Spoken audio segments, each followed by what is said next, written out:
いいストーリーを作るのは登場人物が生きていればその人物たちが Takehiko Inoue is among the most critically acclaimed manga artists in the world, perhaps known best for his basketball drama Slam Dunk that popularized the sport in Japan. Inoue is a highly respected member in the manga community, with classic works such as Slam Dunk, Vagabond, and Real, with special mention to Buzzer Beater. He's left an indelible mark on pop culture and stretched the limits of artistic expression in the medium. With a penchant for watercolor and brushes, his vivid paintings are recollective of traditional Japanese gansai paintings, foregoing the industry-wide ink pens in his pursuit of the stylistic blend of traditional and modern. Similarly to his style, his perspective on the biography of Miyamoto Musashi has breathed new life into the medium, and so we'll look closely at his work through his follow-up to the aforementioned sports drama, Vagabond, and his pivot into the philosophical and meditative reimagining of the Book of Five Rings by Eiji Yoshikawa.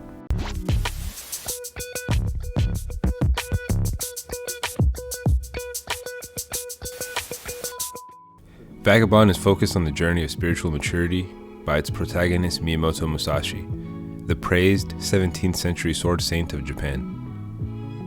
The story explores Buddhist and Zen philosophies through the three main characters, Honiden Matahachi, Sasaki Kojiro, and Miyamoto Musashi. It is through their stories we'll see the journey of a soul on its path toward enlightenment. The perspective in this analysis seeks to explore the philosophy of Vagabond through its main characters, and explore some of the meaning in the work. There are different degrees of the soul.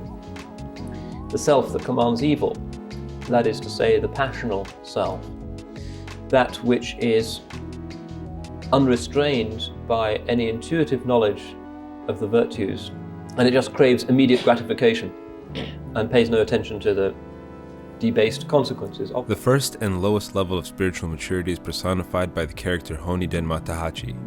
Matahachi is a privileged youth adopted by a high-standing family in Mimisaka. Outgrowing the confines of a simple village life with his fiancée Otsu, he desires to make a name for himself, and goads the young Musashi to leave their village and join the fight at the Battle of Sekigahara. After some brief skirmishes, he then takes residence with Oko, the landlord to which he elopes with after leaving Musashi to fend for himself against a band of brigands. After this decision, Matahachi spends the rest of his days dreaming about the friend he left behind, and the life he could have had in Mimisaka. Matahachi's journey is an age-old warning of the chase for fame and wealth. To quote the scholar and the theologian Ghazali, desire makes slaves out of kings. Matahachi represents a soul that is lost to worldliness. He chases after every desire and rarely thinks of the consequences of his actions outside of the physical danger. He never once considers his soul or conscience and weighs everything materially. Matahachi is so overcome by his selfish desires that his own identity comes into question after assuming that of the respected swordsman Sasaki Kojiro. This is an example of the self overcoming his spirit, and thus the loss of identity stemming from his descent into depravity.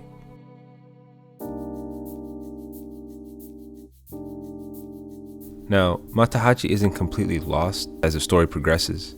His journey of growth is identified by none other than his doting mother, who observes when he finally speaks the truth about his false identity that those missteps on the road to enlightenment are the widening of the path toward the infinite. There is a strength in someone who has touched the disappointment in this world and overcomes it, and at least continues to try. Matahachi's future as a storytelling beggar show his contentment with his path, and the positive outlook his mother reassured him with before her passing. It is through the loss of the tangible connection he has with his mother that he goes from a soul that inclines to the self to one of reproach, which is where our protagonist Musashi lives through most of the tale. So next we'll explore the self-reproaching soul that represents Musashi. Before I cover Musashi's journey, I do want to point to a precursor conversation that sums up the nature of the blade he's taken up and the two paths that he must decide between. This dichotomy is represented by the two sword masters Ito Itosai and Muninori Yagyu. In the scene, I'm recalling the confrontation between the two, where the powerful Itosai boasts how easily he could dispatch the Yagyu saint, to which he receives the clever retort from the old man, no different than if I were to be mauled by a bear. These are the observations of someone who can truly see, not distracted by the minutiae of strongest, when the measure is arbitrary to humanity. The great Itosai is so preoccupied by this search for strength that he ironically is also the thing limiting himself and his understanding. To Yagyu's point, there's an entire world of calamities. So what does it truly mean to be strong? When nature can wreak havoc several times in magnitude to that of a person, as Musashi observes during his time with the villagers, what does cutting down a man or even 100 mean? Do we praise an earthquake for the destruction it leaves in its wake? This concept isn't something Musashi truly understands during his run-in with Itosai, where he's trying to fathom the depths of Yagyu's philosophy. It isn't until he takes a role most opposite to his life as a wandering ronin and becomes a farmer that he plants himself into a community and begins to see the cultivation of the earth as an extension of the words of Yagyu and find its reflection in the blade. His learnings as a villager is a callback to the peony that he marveled at during his first trek to the Yagyu fief, where he observed the flower that Yagyu had cut was still alive.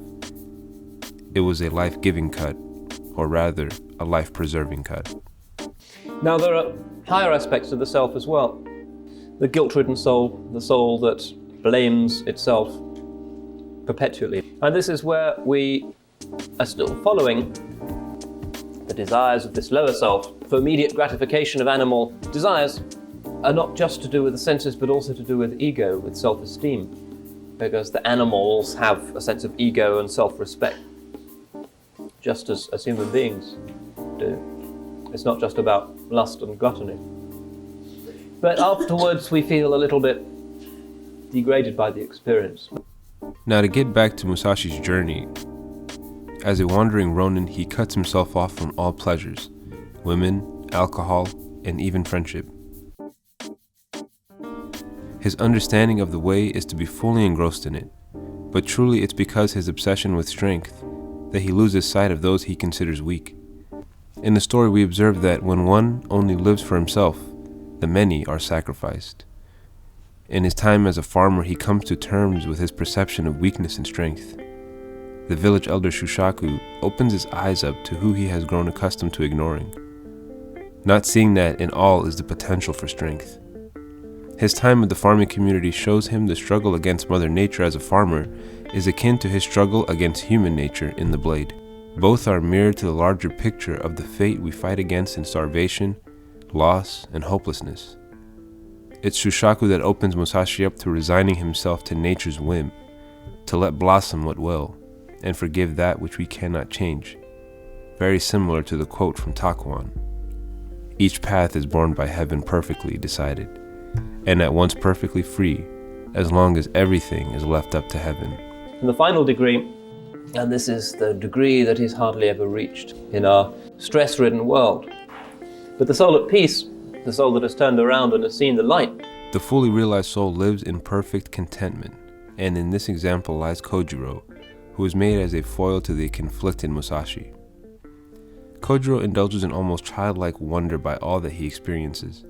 His way is that of nature, and so he does not deny his whims, but lets them guide him without competing for dominance of self.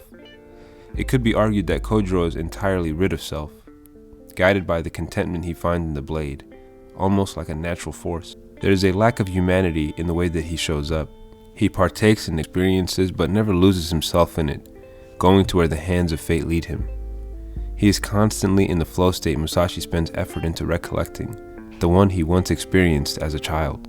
In the words of William Wordsworth, the child is the father of the man, and Musashi is filled with regret when he considers what he did to that child that found his freedom in the blade. The child that he had trapped in his pursuit of ego and titles that ultimately mean nothing. To truly see with the eyes of heaven and not of obsession mean to look outward from the self.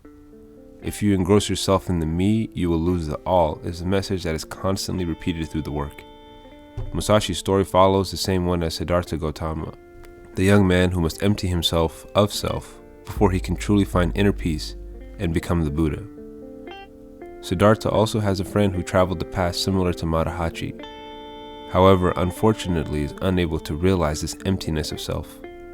It isn't until he meets the fully realized Siddhartha, a vessel for enlightenment. In the same way, Musashi's inner peace spreads to those around him throughout the story. He's unwaveringly honest, simple, and most importantly, kind. However, his pursuit clouds his understanding of what it means to be kind in the face of tragedies he's befallen, not understanding that true strength comes from everything he's overcome, while still remaining true. Until he truly acknowledges and lets go of the past and future, ridding himself of titles and wants, does he finally have the ability to smile again, the same one he held as a youth who first learned the blade. My favorite panel of the manga is a summary of his journey when he's asked, to what would he describe his travels? Inoue paints in a single textless page the entirety of Musashi's life, depicting him as a stallion, bucking and free, and in the next panel, burdened by the weight of dead men, of swords and bloodshed. Finally, the horse collapses under the weight, and Musashi, in his recollection, also falls from the imagined weight. But unlike the heaviness displayed in prior depictions, there is a sense of relief, and with that, release. Vagabond is a defining work in Inoue's catalog, one that stands out amongst the best of not only graphic novels, but great biographies. His story sheds light on the journey to contentment and the many ups and downs we all face in perfecting our role in the world, to living excellently and improving on the conditions we were born into. In that sense, it's a hopeful discourse on the nature of self-improvement, the malleability of the human spirit, and the worth of our humanity. In it, we can find the definition of what it means to be the strongest under the heavens, because only the heavens are strong, and all are encompassed in the heavens. Thanks for watching. As always, like and subscribe if you enjoy the content. Follow me on socials pinned in the comments below, and support me on Patreon as well to improve this channel. All the links are in the description. Thank you for watching.